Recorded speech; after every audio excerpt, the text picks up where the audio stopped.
ಶ್ರೀರಾಮ ಸಮರ್ಥ. ಮುಂದೆ ಕೆಲವು ದಿನಗಳಾದ ಮೇಲೆ ಗೀತಾಬಾಯಿಯವರು ಗರ್ಭವತಿ ಆದರು. ಮಹತ್ವದ ವಿಷಯವೆಂದರೆ ದಿನ ಕಳೆದಂತೆ ಗೀತಾಬಾಯಿಯವರ ವೃತ್ತಿಯಲ್ಲಿ ಸಹಜವಾಗಿ ಕಂಡುಬರುವ ವ್ಯತ್ಯಾಸ ಉಂಟಾಗತೊಡಗಿತು. ಗೀತಾಬಾಯಿಯವರು ತವರು ಮನೆಯಲ್ಲಿ ರಾಮೋಪಾಸನೆ ನಡೆಯುತ್ತಿದ್ದು ಅವರೆಲ್ಲರಿಗೆ ಶ್ರೀ ಸಮರ್ಥರ ಮೇಲೆ ನಿಷ್ಠೆ ಇತ್ತು. ಗೀತಾಬಾಯಿಯವರು ಬಾಲ್ಯದಿಂದಲೂ ದಾಸಬೋಧ ಓದುತ್ತಿದ್ದರು ಹಾಗೂ ರಾಮನಾಮದ ಜಪ ಮಾಡುತ್ತಿದ್ದರು.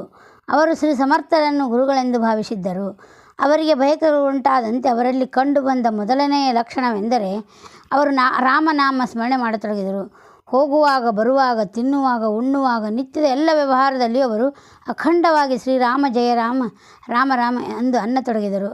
ಅವರಿಗೆ ದಾಸಬೋಧ ಶ್ರವಣ ಮಾಡಬೇಕೆಂಬ ಉತ್ಕಟ ಇಚ್ಛೆ ಉಂಟಾಯಿತು. ಪಂತರು ಅವರ ಇಚ್ಛೆಯಂತೆ ಮಾಸುರುಣೇಕರ್ ಎಂಬ ಶಾಸ್ತ್ರಿಗಳಿಂದ ದಾಸಬೋಧದ ಪಾರಾಯಣ ಹಾಗೂ ಪ್ರವಚನ ಮಾಡಿಸಿದರು. ಗೀತಾಬಾಯಿಯವರು ಒಮ್ಮೆ ಶ್ರೀ ಸಮರ್ಥರ ದರ್ಶನವನ್ನು ಮಾಡಿಕೊಂಡು ಬಂದರು. ಎಷ್ಟೋ ವೇಳೆ ಅವರಿಗೆ ಕುಳಿತಲ್ಲಿಯೇ ತಂದೆ ಹತ್ತಿದಂತಾಗಿ ಕಿವಿಯಲ್ಲಿ ಯಾರೋ ರಾಮನಾಮ ಹೇಳುತ್ತಿರುವುದು ಸ್ಪಷ್ಟವಾಗಿ ಕೇಳುತ್ತಿತ್ತು. ಅವರ ಮನಸ್ಸು ಯಾವಾಗಲೂ ಪ್ರಸನ್ನವಾಗಿರುತ್ತಿತ್ತು ಹಾಗೂ ಮುಖದ ಮೇಲೆ ವಿಲಕ್ಷಣ ತೇಜಸ್ಸು ಕಾಣತೊಡಗಿತು. ತಾವು ನಾಮಸ್ಮರಣೆ ಮಾಡುತ್ತಿರುವುದರಿಂದ ಶ್ರೀ ಮಾರುತಿರಾಯನು ತಮ್ಮೊಡನಿದ್ದು ತಮ್ಮ ಸಂರಕ್ಷಣೆ ಮಾಡುತ್ತಿರುವನೆಂಬ ಭಾವನೆ ಉಂಟಾಯಿತು. ಆದ್ದರಿಂದ ಅವರು ಮುಂದೆ ಮಾರುತಿರಾಯನ ಧ್ಯಾನ ಮಾಡತೊಡಗಿದರು.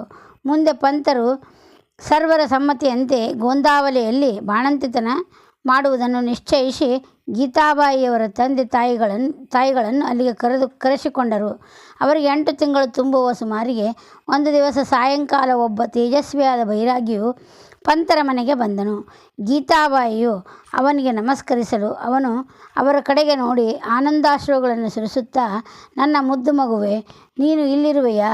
ನಿನ್ನ ದರ್ಶನದಿಂದ ನಾನು ಧನ್ಯನಾದೆನು.